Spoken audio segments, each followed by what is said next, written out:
Hi, I'm Karim for Trade Talk Tuesday. Today I'm going to talk to you about the difference between leaps and stocks. So you guys, if you've been following me at all, you know I love leap options. Well, what are leap options? Leap options are long-term equity anticipation products. That's what LEAP stands for. These are options that expire in 1 year, 2 years, sometimes even 3 years. So this is a long-term option, like a really long-term option. Well, consider this.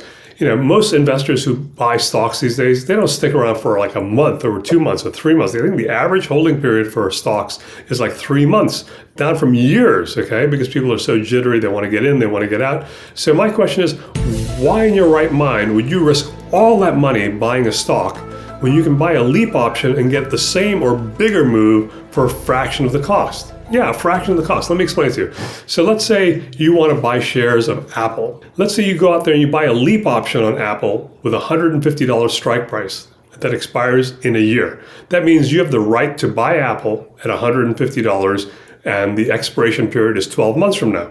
So you buy that leap option today at the money, at the $150 strike, will cost you about 10 bucks. So 1,000 shares of Apple is 150 grand. 10 contracts to control Apple at 150 for a year is going to cost you 10 grand. Well, what would you rather have? 150 grand at risk in the market or 10 grand at risk in the market? That's the difference. So if Apple goes to $200, okay, you'll make 50 grand. What a great profit. And you didn't think I'd make any money. But you had 150 grand at risk. That leap option is also going to go up to $50, which is $200 minus 150 strike. Your profit there is $40,000 net profit, because you invested $10,000. Well, that's 4 times your investment.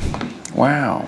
7% risk versus 100% risk. So when you go to bed tonight, you got to ask yourself, what do you want to have in the market? 100% of your money, or maybe 7 or 10 or 12% of your money? So there you go, my friends. This is why you want to get involved in leaps versus stocks. Because if you have an outlook that's only a year or 2 years, you're absolutely crazy if you're going to buy the stock. Because if the stock goes up, that leap is going to go up. And if the stock goes down, guess what? That leap's going to go down too, but not as much as the stock. For Trade Talk Tuesday, I'm Karim. Talk to you next time.